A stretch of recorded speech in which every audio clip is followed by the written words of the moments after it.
अजितदादांनी मला असं वाटतं अजितदादा चांगले असं म्हणेल मी। आपण पुन्हा एकदा मनोज जरांगेंच्या पत्रकार परिषदेमध्ये जाऊयात। सध्या जरांगे कुठला तरी गौप्यस्फोट करतात। ते सांगतो मग घटनाक्रम सांगतो, कारण हे राज्यासाठी पत्रकार बांधवांनो तुमच्यासाठी सुद्धा आहे, कारण बऱ्याचशा व्यक्तीचे त्याच्यात नाव आहे, म्हणून थोडासा वेळ जाणार आहे आपला प्रेसमध्ये, पण आपल्याला हे महाराष्ट्रासाठी हादरवणारा विषय आहे। पहिलं काम ठरलं होतं त्यांच्याकडून करून घेणं, खोट्या रेकॉर्डिंग बनवा, खोटे व्हिडिओ बनवा, ते द्या, याच्यासाठी तो विषय चाललेला होता।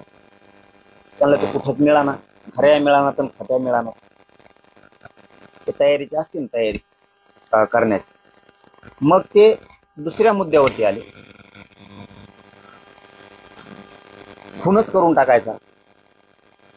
मग तिसऱ्या मुद्द्यावरती आले की आपण गोळ्या देऊन किंवा ते औषध देऊन मग घातपात करू, असं ठरलं। काही असू द्या, मराठा समाजाला पुन्हा एकदा सांगतो, तुम्ही टेन्शनच घेऊ नका, मी याच्यात मुळाजाळात जाणार आहे। तुमच्यासाठी सगळी घाण, तुमचे पुढे लेकरं आहेत, नातू आहेत, हे सुखासमाधानानं असल्या टेन्शन पासून मुक्त झाले पाहिजे, असल्या नीच अवलादी संपल्या पाहिजे, ते काम मी करतो। फक्त तुम्ही शांततेनं सगळ्यांना राहायचं। हे बघा, तो बीडचा कोण कांचन नावाचा माणूस आहे, तो धनंजय मुंडेचा कार्यकर्ता किंवा पीए। धनंजय मुंडे हे माझ्या विरोधात षडयंत्र रचण्याचं काम त्यांनी केलं। मग जवळचं कोण धरायचं, तर मग हाय का कोणी शोधायला सुरुवात केली असेल किंवा यांची पहिलीच ओळख असेल, तर ह्या बीडचं पोरगा का कोणी तो पीए का कार्यकर्ता, त्यांनी ह्या आरोपींना घेतलं, यांनी सांगितलं असं आमजवळ हाई किंवा आम्ही मारतो, काय त्यांना माहित, आता ते तपासात होईल म्हणून तर बोला नाही जास्त। त्याला परळीला नेलं, त्या बीडच्या रेस्ट हाऊस, आणि तिथं एक मोठी बैठक सुरू होती। ती बैठक धनंजय मुंडेने सोडली। हे आल्याला कळालं की याच्यापाशी 10-20 मिनिटाचा वेळ दिला आधी। तिथंच एक आरोपी नेला होता याच्यातला आधी, यांना आरोपीच म्हणून आपण, यांना तिथं नेलेलं होतं। तिथं एक आधीच दुसरा होता, हेच दोन्हीतला। तो बाहेर आल्यावर तो म्हणला आता शोधावं लागेल काय आहे काय नाही। धनंजय मुंडे संग चर्चा करून बाहेर आल्याला ह्यो म्हणला आता शोधावं लागेल, तेवढ्यात तो म्हणला माझ्याजवळ हायलय मोठ, मी लागन ते देतो। मग यांची तिथं इकडे आल्यावर 2 कोटीत का काय त्यांचं ते ठरलं, आणि 50 लाख एक्स्ट्रा, म्हणजे असं 2.5 कोटीत त्यांचं ठरलं। याच्या आधी त्यांनी 5 ते 6 करोड रुपये नाशिलेले असे। तो आला आणि त्यांनी सांगितलं, मग यांचं सुरू झालंय हे घातपाताचं। मग नंतर तर ह्यो आरोपी, त्याच्यानंतर त्यांनी ती चळवळ सुरू केली। धनंजय मुंडे यांना प्रत्यक्ष तिथं भेटलेला, आणि धनंजय मुंडेने हे करायचं सांगितलेलं या 2 आरोपीला माहित। याचा सुद्धा सखोल तपास होणं गरजेचं आहे। मी पहिल्यांदा सांगताना सुरुवातीला सांगितलं, धरा सोडून द्या, तुम्ही काही करा। त्याच्यानंतर काहीच जुळाना म्हणून झालटा फाट्याला संभाजीनगरच्या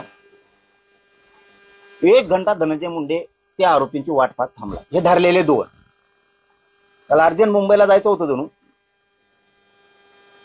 आता हे खरं असन खोटं असन तपास करा, आम्हाला मिळालेल्या माहितीवर आम्ही तुम्हाला बोलतो। तिथं थांबला। मग त्यांनी सांगितलं मी तुला व्यवस्था करून देतो, ते काय सापडणार तुम्हाला म्हणल्यावर काही खरं नाही, असं तसं काहीतरी झालं त्यांचं। म्हणजे मी गोळ्या ते तुम्हाला सगळं पोहोच करतो व्यवस्थित, कसं करायचं जा। त्यांची काय चर्चा झाली तिथं झाले गेले। हे बघा, याच्यात पुन्हा यांचे वारंवार धनंजय मुंडे संघ भेटले। त्याचा कुठंतरी सह्याद्री रेस्ट हाऊसच्या समोर कोणतं तरी निकेतन आहे तिथे बिल्डिंग। ही गोष्ट हे भाऊबीजेच्या दिवशी हे आरोपी पुन्हा भाऊबीजेच्या तिथं जाऊन हे कट त्यांनी पुन्हा त्याच्या हाताने शिजला। तिथं याच्यात खूप जण आहेत. त्याच्यात ह्या अंतरवालीच्या परिसरातला आणखीन एक बडे नावाचा कोणीतरी, तरी पण 4 जण लोक नेलते. आता ते तपासात घेतील काय काय. आम्हाला मिळालेली माहिती फक्त आम्ही सांगायला लागलो. आणखीन 4 आहेत त्याच्यात. म्हणजे एकूण हे 10-11 जणांचा स्टाफ आहे. तिकडचे काही, बीडचे काही, गेवराई तालुक्यातले काही, त्यातले तर धरलेत 2. आता हे नवीन तपासात ते पुढे येणारच आहे. त्याच्यानंतर सुद्धा त्याच्यात असा उल्लेख केला त्यातल्या त्या आरोपींनी, असं काहीच व्हाय ना, तुम्ही मला गाडी घेऊन द्या. आरोपी म्हणजे आम्ही गाडी ठोकतो. मग हे म्हणला नवी देण्यापेक्षा गाडी, धनंजय मुंडे म्हणला नवी गाडी देण्यापेक्षा माझ्याकडे जुनी आहे आणि बाहेर राज्याच्या पाचवीची आहे, ही गाडी तुला मी देतो, नवी असो किंवा जुनी असो, आणि तुमचं चालू द्या किंवा तो त्यांच्या बरोबर. तुम्ही हे तपासात उघडं पाडा. याच्यात हे करणाऱ्यापेक्षा याच्यातला मूळ धनंजय मुंडे ही असली वृत्ती राज्याला, गावाला शोभणारी नाही. कारण आशानं राजकारण होत नसतं, आशाने माणूस उंचीवर जात नाही. माणसं पडल्यावर रिस लागते की एकमेकाला पाडायची. हातपात करून, खुन करून माणूस राजकारणात नाही मोठा. गोपीनाथ मुंडे साहेबांनी असं राजकारण नाही केलं. कारण कसं तो त्यांना बोललेला पण आहे गोपीनाथ मुंडे साहेबांबद्दल. त्यांनी अनेक सामाजिक लोकांचा उठाव केला आणि त्याच्यातून सामाजिक लोकांचं कल्याण केलं. हे काम केलं. हे नीच लोक मारतय किंवा डाव करतय असं संपवलं. माझ्या ध्यानात येणं इतकं आहे, कारण आम्ही इतक्या रेकॉर्डिंग ऐकतो ना, ऐकून परेशान आहेत त्या रेकॉर्डिंग. संपनात त्या रेकॉर्डिंग इतके त्याच्यात बोललेले. अहो इतके भयंकर डाव येतो. बीड जिल्ह्यातल्या बऱ्याच मराठ्यांच्या नेत्याचं कोण कुणाचा याचा मेळच लागणार. त्यांनी ते सांगितल्यापासून आम्हाला सांगितल्यापासून. याच्यात त्या पंकजाताई मुंडेंचा सुद्धा त्या पोराला लय माहिती हो. 2 आरोप येत ना, त्या पोराला लय माहिती. मी सांगतो हे सगळ्यांनी श्रेयस घ्या. पंकजाताई बद्दलचा काय विषय त्या पोराला सगळं माहिती.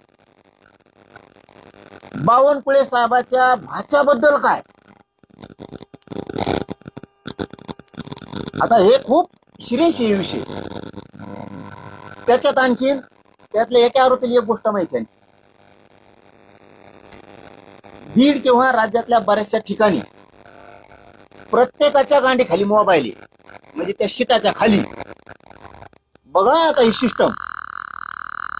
मोबाईल शिटाखाली. कोण बघ शिटाखाली काय बोलतोय, कोण नेता किंवा बीडचा एखादा मराठ्यांचा कार्यकर्ता काय बोलतो, किंवा आमदार काय बोलतो, किंवा मंत्रालयातले काय बोलते, आहे का काही नाही. अशी वृत्ती मुंडे साहेबाकडे मोठ्या नव्हती. म्हणून मराठा समाजाला मी सांगतो आपण शांत राहायचं. त्या नासक्यासाठी वंजारी समाजात खूप चांगले लोक आहेत, म्हणून शांत राहायचं. ही फक्त असली घाण नासकी ही जी टोळी आणि ही आहे ना, ही संपणं गरजेचं आहे. कारण याला ना जात मिली तरी चालतंय, याला कुणी मिळलं तरी चालतंय. फक्त राजकारण लागतंय आणि ब्लॅकमेल करून राजकारण करायचं प्रत्येकाकडे. आता खाली जर मोबाईल ठेवलेला असला त्या शिटाच्या, म्हणजे जो माणूस बसतो त्याच्या गाडीच्या शिटाखाली, सगळं मेळ लागणार. अशी माहिती याच्यातून पुढे आणखी आपण गाडी धुवायला जर गेली तर गाडी धुणारा सुद्धा खालून जीपीएस लावतोय दोन. गाडी कोणाची जर कुंकड चालली असते, आता खरं कुठे तपासात घेतलं पाहिजे. त्या आरोपींना माहिती मोबाईल कुठं ठेवते शिटाखाली. जर एखाद्याचा येणे तुम्ही सत्कार केला बरं का राजकीय नेते हो, तुम्ही ओबीसी असतात, मराठी नेतात घुसतात, माझ्या आरोप करता. अरे मी खमके होतो म्हणून तर त्याच्या टोळीला आतापर्यंत पुढे हातच नाही घातल्याला. नाही तर त्यांनी माग काय केलंय, पुढं काय करायचंय कोणालाच काही कळत नाही. पहिली घटना आहे, ती यंत्रणा कमजोर केली सर. म्हणून तर आम्ही बापट ठरलो. म्हणून सांगतो हे सगळ्यांसाठी खूप महत्वाचं. एखाद्या जर फोटो दिला ना जणू, फोटो नसतो टाकला असा एखादा मोठा असतो कशाचा, काचाचा, नाकाच्या बाहेरचा असा, त्याच्यात सुद्धा कॅमेरे बसलेले कॅमेरे बसलेले व्हायला. आता ते घरात काय करत असते एखादा त्याच्यावर कॅमेरे पडतो काय बरं आला चार्जिंगचा विषय, त्याच्यात चार्जिंगचा विषय आलाच नको ना. आणि मग ते घर पुसणार आहे का डबल पडला टिबल आहे. एखाद्याचा पीए, एखाद्याचा पीए नाही वाढी का एखाद्याचा त्याला पासपोर्ट पडला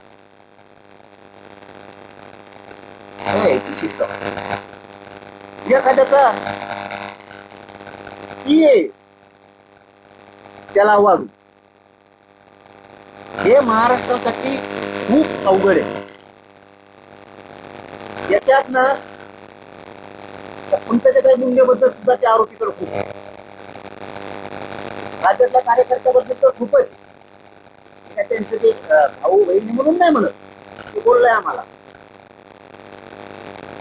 अर्ध मॅटर कराडाबद्दल सुद्धा बोललाय. कराडच नाही त्याच्याबद्दल.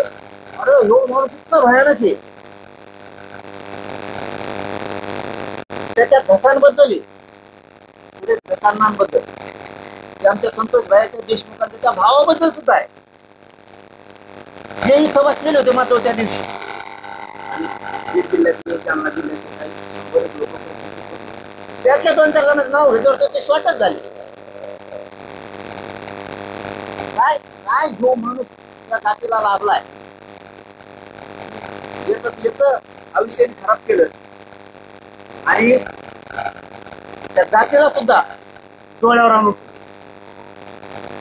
म्हणून सगळ्यांना सांगतो असले विचारी संपणं गरजेचं असतं, यांच्या नायनाट होणं गरजेचं असतं. म्हणून सगळ्यांनी शांत राहा. मी बरोबर सगळ्यांचा व्यवस्थित नायनाट करतो. काय टेन्शन घेऊ नका. आपण जर कच्चे असतो, सतर्क नसतो, सावध नसतो, इतक्या लांब आपण हात टाकलाच नसतो. कारण आपल्याला माहित पण झालं नसतं. पण यांनी एवढी चूक केली याच्या आयुष्यातली, त्यांनी कुणाला खेळायला पाहिजे होतं. इथून मागं काय काय केलं त्याचं उघडं नाही आलं. इथून पुढे तेव्हा काय करणार आहे हे उघडं नाही आलं. पण मी तरी काहीतरी असेल ना, म्हणून तर तिथपर्यंत आम्हाला ती माहिती मिळाली ना. जर तो त्या गँग वार म्हणून तो काय असेल ते जर शोधू शकतो, नाही ते बाहेर आणू शकतो, तर मी बी स्वतः नाही, एक टक्का नाही हे ध्यानात ठेव. बोलायला पाहिजे होतं. पण तू आमच्या काही बांधवांच्या माध्यमातून तू आमच्या मुळावर उठायला लागला. इतकं नीट वृत्तीचं राजकारण तू केलंय. तू उगाच खेटला मला, तो कोणाला खेळायला पाहिजे होतं. तुला याचे प्रत्यय आलेले 5-6 वेळेस. मला खेटल्यामुळं काय होतं, पण तरी तू शांत राहायला पाहिजे होतं, पण तू राहायला नाही. तू मला खेटला बा, तू पाय चोपून पाय पडला त्यावेळेस पडेल येऊ नको म्हणून. हो, मी लय दिवस सांगत नव्हतो ते. तो पाय पडणं मी महाराष्ट्रात बघितलेलं नाही. असं पाय पडणं होतं नाक घासायला लागलं तुला, नाक. माझं तर जाहीर झालं, मी महाराष्ट्रात कुठेही जाणार नाही. आमची युती झाली नाही, कुठेही जाणार नाही. पण स्वभाव असं वाटलं की चांगला माणूस दिसतोय, जाऊ द्या काय जायचं आपण. त्याच्यावर टिंगल केली नंतर ठीक आहे, हरकत नाही. तू किती खालच्या थराला जाऊ शकतो याच्यातून लक्षात आलं. गोळ्या देणं, गाड्या देणं, मग मारणं, आमजवळ ते सगळं आहे. मला वाटतं आणखीन आम्ही, तुम्ही जर सहकार्य करत असला तर 2-4 दिवस जर आम्ही नाही दिलं तर तपास कामात चांगलं होईल असं मला वाटतं. नुसतं ते सगळं तुम्हाला खाजगीत ऐकू घालायचं असेल, मी सगळ्याला ऐकू घालतो पत्रकार बांधवाला, म्हणजे तुमचा विश्वास बसेल. तपास कामी मला वाटतं जर तुम्ही 4 दिवस जर मला आणखीन 2-4 दिवस जर वेळ दिला तर हे गरजेचं आहे. अहो काही ठिकाणी त्यांच्या समाजाचं बोलतो आम्ही, काही ठिकाणी 75% जे अधिकारी आहेत, म्हणजे मंत्रालयाचं बोलतो फक्त, मंत्रालय आणि असणारे मंत्र्यांना पी एवढ्याच बद्दल बोलतोय. वंजारी समाजाचे जिथं जिथं पीए असतील किंवा ते ओएसडी असतील किंवा काय असतील त्याच्यातले 75% ओरिजिनल गोपीनाथरावजी मुंडे साहेबांच्या विचारावर चालते. No tension.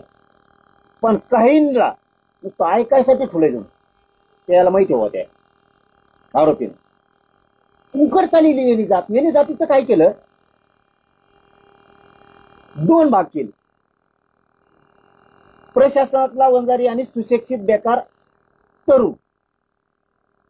सुशिक्षित बेकार तरुणांना काही नाही गुन्हेगारीकडे वळिलं आणि सपोर्ट काही प्रशासनातल्या वंजारी बांधवांच्या प्रशासकीय अधिकाऱ्यांचा दिला. आणि दुसरा वर्ग केला गरीब सभ्य चांगला वंजारी. आणि ह्यो सभ्य चांगला गट कोणाचा होता तर गोपीनाथरावजी मुंडे साहेबाचा. ते फक्त सुधारायचे बघायचे. आणि यांनी जात गुन्हेगारीकडे नेल्यामुळे ती जात बदनाम झाली या थोड्या टोळक्यामुळे. अहो आता मी काय सांगावं तुम्हाला ते ना, मला ते थोडं रेकॉर्डिंग मुळे मी थोडा आता शांत झालो. नसतं तुम्हाला दाखवल्यावर मला जास्त बोलता आलं असतं. इतके घाण विचार त्या पंकजाताई मुंडेंबद्दल तुम्ही ते एकदा भाषणातून ऐकले ना, का ठोकून असं काहीतरी मला लक्षात आहे ना ते. हा असा शब्द वापर. खाजगीत काय असं तर ती थोडं माहिती. 2 खाजगीत.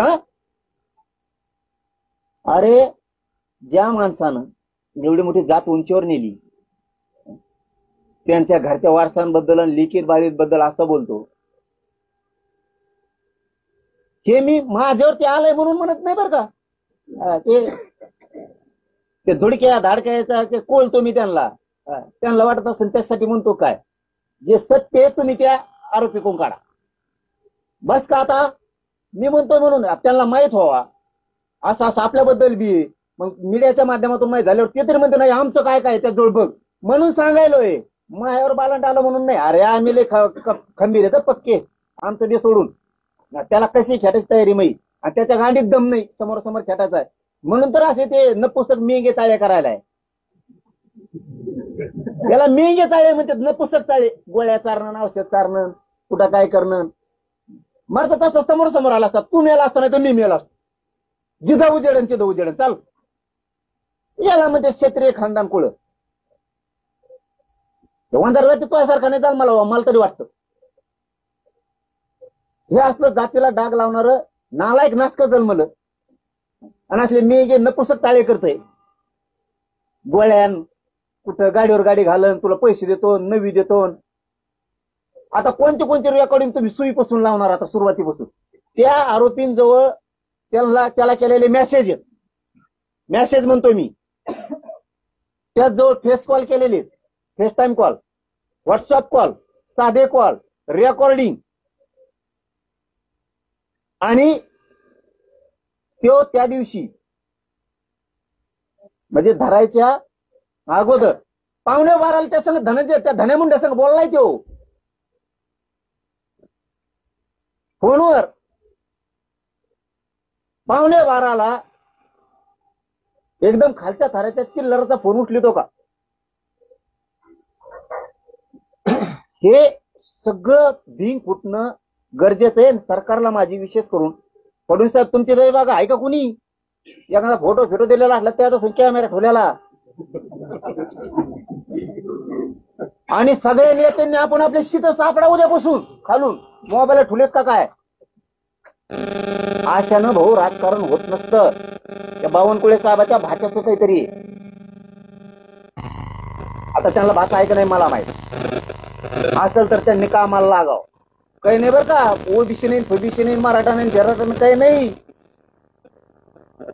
फक्त हे कर नाही दाबा केदा. मला वाटतंय ह्या नीचपणावरच राजकारण चाललेलं आहे. बऱ्याचशा नेत्यांपाशी ह्या गोष्टी आहेत. मग हे दाखीत असं तो असा आहे. मग तो भाचा जाईन मधी, नाही तर मग तो मेहना जाईन मधी, नाही तर तो तुलत भाऊ जाईन मधी, तो माऊस भाऊ जाईन मधी, नाही तर मग तो चुलत्याचा असं आहे. हे खूप गंभीर आहे. संपदाताईच्या त्या पीडित संपादताईच्या मुंडेचं प्रकरण 2-3 दिवस बोलल्यानंतर कुठे गेला त्याच्यात पण माहिती आहे की हे मॅटर मुकादमाकडे न्यायचं, कारण तो सुद्धा त्याच्या जवळचा आहे जणू तो PI का PI हा, आणि ती दुसरा पण तिकडून जवळचाच आहे त्यांच्या, कुठं नारायणगाव का आरणगाव काहीतरी आहे तिकडून कुठून तरी, म्हणजे त्यांचा असं म्हणणं आहे जणू बरं का. अरे हे लय माहिती आहे बेकार, ही वंजारी सुद्धा चक्रावून पडतील.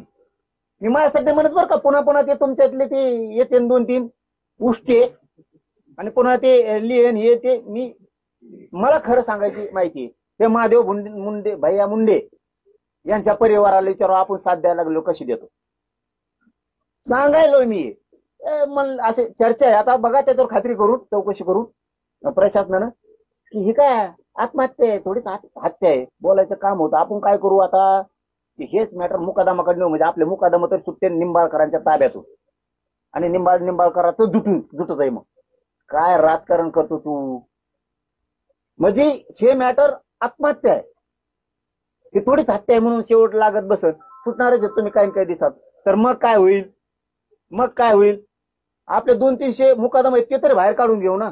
पहिले मुकादम कसे होते, कष्ट करून कमवणारे. आताचे मुकादम जोपर्यंत गोपीनाथरावजी मुंडे साहेबाकडं हा समाज आणि मुकादम होते त्यावेळेस ही जात अशी होती, एकदा जर उच्चल घेतली तर आम्हाला पण माहिती हो त्यांचं पूर्वीचं वागणं हे पत्रकार परिषदेत लय गरजेचं आहे. तुम्हाला ऐकायला वाटत असेल वेगळं आहे, कारण आम्हालाही माहिती आहे की पूर्वी जात कशी होती, एकदा जर उच्चल घेतली ना पट्टा पडल्याशिवाय माघारी येत नव्हती. आणि आमच्याकडे त्याला त्यावेळेस कारखान्याचं नाव नव्हते येत, बेलापूरला चालला असं म्हणायचे, बेलापूरला चालला अशी कणखर जात आणि ते काम करणारे होते पहिले. मुकादम एकाच कारखान्यात उचल घेणार आणि सगळ्याला देणार, पट्टा पडू तर एकाही मुकादमाला कोयत्याला पळून जाऊन देत नव्हते आणि कोयता जात नव्हतं असे होते. आता याच्याकडे वर्ग झाल्यापासून मुकादम तोडणारे सारखेच झाले. ह्या कारखान्याचे 50 लाख घी, त्या कारखान्याचे 50 लाख घी, त्याला सांगायचं माझ्याजवळ 50 ऊस तोडणारे कोयते आहेत, याला सांगायचं 50 आहेत, याला 25 द्यायचे आणि त्याला 25 द्यायचे. शेव कारखान्यावाला जर म्हणला तर 25च कम आणले, पळून गेले राव ते आलेच नाही, आणि इकडल्याला म्हणायचं पळून गेले आलाच नाही. मग पुढं काय करायचं, तर आता ऊस तोडून घेऊ, शेवटी हिशोब करू, जेव राहील किंवा माघारी करू, आणि मग करायचा नाही. मग त्या कारखान्यावाल्याने मालकाने विश्वास ठेवायचा आणि म्हणायचं बरं नंतर तर नंतर द्या, त्या भूमिकेत यायचं. आणि नंतर मागायला गेली की मग यायची टोळी त्याला नाही द्यात बुडीतो. काय समाज केला यार तो बुडीतो. मग यांना लागले ते खोटे पैसे खायची सवय, पहिले कष्टाचे खात होते त्यावेळेस मिशा पिळीत होती. आम्ही बघितलेला समाज सांगायलोय मी, मिशा पिळून टाईट जागायची. आता यांना तुट्ट खायची सवय लागली आणि हे विषय नाही कारखान्यावर निंबाळकराच्या, आणि मग मुकादम सोडून घ्यायचं, मोकळं व्हायचं. मग ते संपादताईचं तिकडं खून जिराला तरी चालन किंवा ती आत्महत्या ती जिरली तरी चालत. काय भूमिका आहे तुमची, आणि डोळे उघडा. ते त्याच्यात असतील तर आम्ही म्हणतो का नाही आमचा तो विषय का, मराठ्यांनी याच्या शानावर कसं लावून देतात. आणि माझं सगळ्यात मराठ्यांना निंबाळकर त्या दोन्ही तिन्ही त्यांच्यासह सगळ्या राज्यातल्या मराठ्यांना सांगणं आहे, आपल्यातले मराठ्यांच्या नेत्यांनी वाद कमी करा. खूप कोण कोणाला संकट करायला लागले सांगताय ना. आपल्यातले राजकारणी मराठी नीट राहा, आपल्यातले तुम्ही टीका करा, भाषण करा, पण टोकाचे वाद कमी करून टाका. एक चिल्लरच आहे ते, एक चिल्लर माणूस इतक्या मोठ्या नेत्यांना जर बोटावर मिरत असला तर काय, हा मा ध्यानात आलं त्या बोटावर, त्याच्यात म्हणले तुम्ही काहीतरी व्हिडिओ बना, खोटे रेकॉर्डिंग बना, तुम्ही जा लांब लांब कुठंतरी, त्यांचे ते राज्य आता तो सांगन ना, आरोपी आहे ना, तो सांगन ना आता काय काय चौकशी बघतो ना मी. आमच्या कोर्टात जनतेच्या सगळं खरं झालेलं आहे. ते म्हणले मी त्याला बरोबर बोटावर नाचतो, बरेच नेते नाचले तशी, मला निवडून यायसाठी समजा त्याच्यासाठी मतदानासाठी मी बरोबर बोटावर नाचतो त्याला. भाऊ तू हाय त्या करुणाताई मुंडेला म्हणतो तिचा ड्रायव्हर तिचा नवरा आहे, लाज वाटली बाई तुला. ते पोरग त्याला फोनवर म्हणतंय की ते ड्रायव्हर आणि ते जरांगे पाटलाकडे आले त्या पोरांनी ते बी सांगितलं म्हणून त्याला इथं काय काय होतंय ती त्या पोरांनी ती नव्हती आली ती त्याची बायको ती करुणा मुंडे का काय इथं आली ती बसायची अशी आधीच त्याला माहित झालंय आणि मग तेव्हा म्हणला तो ड्रायव्हर होता असं होता तो आरोपी म्हणतो त्या धनंजय मुंडेला तर तेव्हा म्हणतो नाही रे तो ड्रायव्हर नाही तिचा नवरा आहे ह्यो म्हणतोय आपण बरोबर लावलेलं आहे आणि ह्यो बी तिच्या संगत होता जणू म्हणजे तिच्या गाडीत का काय ह्यो आरोपी आहे तो पण मग म्हणून मी मराठा समाजाला सांगतो करणारापेक्षा करून घेणाराला महत्वाचं आहे आपली टीम कच्ची नाहीये चौकशी करायला मराठा समाजाने समजून घ्या मी बराबर करतोय माझी विनंती फक्त मराठ्यांनी शांत राहा तुम्ही शांत राहिले मला करता येतं तुमच्याकडे एकच काम आपलं मोर्चा असला सभा असला तुम्ही फुल ताकद लावायची सोपं काम तुमच्याकडे अवघडाले पोरग आहे तुमचं मर्दासारखं इथं तुम्ही बाकी टेन्शनच घ्यायचं नाही आता याच्यात गृह मंत्रालय मुख्यमंत्री साहेब काय काय करतेत हे आपण बघतोय मला तरी मुख्यमंत्री साहेबांना एक विनंती करायची फडणवीस साहेबांना असे राज्याला आणि राज्यकर्त्यांना घातक आहेत अजितदादा थोडं बारकाईने याच्यावरती विचार करून बघा आम्ही काय तुमच्यावर ढकलत नाहीत किंवा आमच्यावर आलं म्हणून आम्ही कोणावर आरोप नाही करत मी पक्का आहे सावध देव सावधाची भूमिका सांगतोय इतकं सहज गाफील राहून हा विषय फडणवीस साहेब सोडू नका अजितदादा सोडू नका शिंदे साहेब तुम्ही सुद्धा सोडू नका याच्या मुळात जाऊ द्या आता आणि याचा शेवट करा ज्यांना ज्यांना मी सांगितलेलं काही खोटं वाटत असेल म्हणजे राजकीय नेत्याला म्हणतो त्याने तुमचा आमच्याकडे माणूस पाठवा आम्ही तुम्हाला आम्ही बोललेल्याचा पुरावा देऊ उदाहरणार्थ ते बावनकुळे साहेब म्हणतील नाव घेतल्यामुळं अहो लय नेत्याचं नाव आहे तो लय नेत्याचं नाव आहे त्यांना शॉर्ट बसल आपण आपले कुणी फोटो नेलेले असले कुणाच्या काय ते जीपीएस काय मोबाईल गाडीच्या खाली ठेवणं काय काय प्रकार आहेत कोणाकोणाच्या तिथं कोणाला पगार वाढून दिले ही खूप बारीक गोष्टीत घुसावं लागणार आहे गृहमंत्र्यांना आता साधं वागून चालणार नाहीत कारण वंजारी समाजाचे 75% जास्त अधिकारी हे प्युअर गोपीनाथरावजी मुंडे साहेबांच्या पायावर पाय ठेवून स्वच्छ चालतात पण बाकी त्यांना येणी गिअर मध्ये घेतलेलं आहे आरोपीला बोला ते जरा सगळं बाहेर पडन माझा घात होणार आहे माझा खून होणार आहे या निमित्तानं तुमचंही सगळ्यांचं उघडं पडलंय तुमच्यावर काय काय षडयंत्र होणार आहे ते सगळं उघडं पडलंय ते खरंच तुम्हाला लय प्रामाणिकपणानं सांगतो माझा घात करणार होते का खून करणार होते का गोळ्या औषधं चारणार होते का रेकॉर्डिंग व्हायरल करणार होते का व्हिडिओ व्हायरल करणार होते का खोटे करणार होते मी शरण येईना म्हणून मला बदनाम करण्यासाठी काय करत होते ते काय होईल ते मी समर्थ आहे त्याला समोर जायला पण तुम्ही सगळे सावध व्हा आणि मागच्या भूतकाळात थोडे जा आता कुठं कुठं आला होता का काय काय केलं का याने कोणते कोणते लोक जोडलेले आहेत का कोण कोण आहेत बारीक चिकित्सक व्हा सगळ्या नेत्यांना सांगतोय माझ्यामुळे तुम्ही सावध व्हा आणि हा जाऊन दे तिकडे मी तर म्हणत होतो कुणी काही सांगितलं काय जाऊन तिकडे पण जेव्हा मला खात्री पटली तेव्हा म्हणलं आता याच्या मुळात जावं लागेल एकाही नेत्यानं सहज घेऊ नका मग तो मराठ्याचा असं नाही तो ओबीसीचा असं आणि मुख्यमंत्री साहेब तुम्हाला शेवटचं सांगतो आजला राज्याचा नाश करणारा नासका त्याचा शेवट करा याला चौकशीला घेऊन याची सगळी चौकशी करा कारण ह्यो फोनवर बोललेला आहे प्रत्यक्ष आरोपी सोबत याच्या बैठका झालेल्या प्रत्यक्ष बैठका झालेल्या यांनीच या धनंजय मुंडेनं सामूहिक कट रचलेला आहे खून करण्याचा म्हणा गाडी घालायचा अंगावर म्हणा घातपात गोळ्या औषधं देऊन म्हणा ही सगळा सामूहिक कट आणि घातपात करण्याचा मुख्य कारणीभूत धनंजय मुंडे याला चौकशीला घ्या तुम्ही नाही घेतलं तुम्ही ते धरलेले आणखीन धरून आणलेले ते सगळे सोडून दिले तरी माझं काय म्हणणं नाही आमच्या जनतेच्या कोर्टात हे सगळं खरं झालेलं आहे कारण बीड जिल्ह्यातल्या जालना जिल्ह्यातल्या प्रतिष्ठित सगळ्या पक्षातल्या प्रमुखांना ही गोष्ट त्यांच्या कानानं त्यांनी ऐकलेली, त्यामुळं मी टेन्शन फ्री आहे, त्याचा काय लोड नाही. आणि तुम्ही आपण आपल्या पक्षातल्या लोकांना विचारून घ्या वाटल्यास. जरांगे पाटील सांगत होते, खरं आहे का, तुम्ही ऐकलंय का? कारण इकडं तर प्रशासनात खोटं ठरलंय किंवा खरं ठरलंय, तर आमच्या कोर्टात जनतेच्या हे सत्य. सगळ्यांनी सावध व्हा. आणि फडणवीस साहेब आता मात्र खोल घरात घुसा.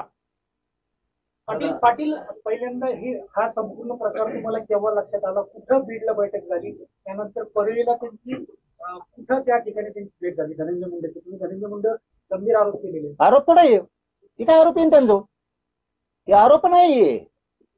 मी खरं आहे खोटं आहे काय आहे, माझं काम काय केलं ते सांगतो तुम्हाला. मला अमुक गोष्ट कळाली, आमच्याला मारणार आहे, मी ती प्रशासनाला सांगितली, पोलिसांना, असं असं आहे बघा काय. मी आरोप केले का? नाही. जे आरोप आहेत ते सांगतील ना,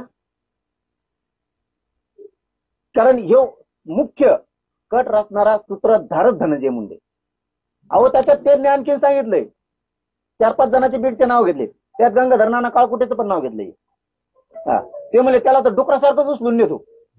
डुकरासारखं नसतं ते फाळकाटात गुंतून तसंच नेतो म्हणे त्याला. आरोपीला बोला ना, त्याच्या जीवाला धोका आहे, सरकारने त्यांना सुद्धा संरक्षण देणं गरजेचं आहे. इथं हे लय मोठं टोळक आहे, हे सगळं मध्ये घेणं खूप गरजेचं आहे. आणि आमचे एसपी साहेब आम्हाला वाटतं असं आहे, ओरिजिनल आहे, काटाच करणार सगळ्याचा असं वाटतं. त्याच्यात काही दुमत नाही. कारण मी मराठा समाजाला त्यावेळेस सांगितलं होतं, तुम्हाला आता गॅजेट दिलंय, आता ही निवडणूक झाली की तुम्हाला 17 संस्थांचं ते पण सगळं देतो, म्हणजे जे आर तुमचं ही काय टेन्शन नाही, तुम्हाला सगळ्याला आरक्षणात घालतो मी, वर्षाच्या आत कोणाला ठूत नाही, पुरा महाराष्ट्र घालून टाकतो वर्षाच्या आत पुरा, तुम्ही काय ताण घेऊ नका. पण मला 1 वर्ष जरा थोडं आता काम करून द्या. ते मी समाजाला सांगितलं होतं की मला 2 वर्ष मला आणि माझ्या समाजाला हिनवलंय, मला जरा हिशोब तर करून द्या थोडा थोडा. कारण हे लय मोठे टोळे आहेत माझ्या जवळचे पण लांबचे पण. बऱ्याच जणांना वाटतंय मी आणखी संगत झिंडवतोय, मिळत नाही. थांब जर शिक, थांब, लय मोठे त्याचं. कुणी त्या नेत्याचं ऐकून पत्रकार परिषद घेतोय, त्या नेत्याचं ऐकून पत्रकार परिषद घेतोय, माझ्या विरोधात जातोय. हे सगळे षडयंत्र बाहेर पडणारे. दिवाळी मागायला कोण कोण गेलं कोणाच्या बंगल्यावरती, हे टप्प्याटप्प्यात सगळं घेतो. पुराव्यासहित घ्यायलो ना, असं नाही घ्यायलो नसता. इथून पुढं तुम्ही तुमचा लढा आरक्षणासाठी महान नाव घेऊन बोलू नका. आपण माफ करायला सोडून द्यायला तयार आहे. तुम्ही तुमचा लढा सरसकट मराठ्याला जी आर आणा, अर्धवट आणा. मी ह्या जी आर वरती दोन्ही साताऱ्याच्या म्हणजे पश्चिम महाराष्ट्राच्या मराठवाड्यातला सगळा मराठा आरक्षणात घालतो. ते मी आता मागे सांगितलं, मला ते विषय याच्यात घ्यायचा नाही. फक्त एक गोष्ट लय महत्वाची आहे, आता मात्र ही गोष्ट सगळ्या मराठा समाजाने गांभीर्यानं घेणं गरजेचं आहे. अशी वेळ प्रत्येकावर येऊ शकते. या टायमाला जर तुम्ही भूमिका घेतली, जाऊन द्या तिकडं, आपल्याला विचारातच घेत नाही. म्हणजे संघटना असतील मराठ्यांच्या, नेते असतील मराठ्यांचे, राजकीय असतील, समन्वयक असतील, सेवक असतील, उद्या तुमच्यावर वेळ येईल तर त्या टायमाला असं वाटलं नाही पाहिजे की तुम्ही आमच्या टायमाला नव्हते. असं वाटलं पाहिजे राज्याला मराठे 17 जागेवर आहेत, पण ज्या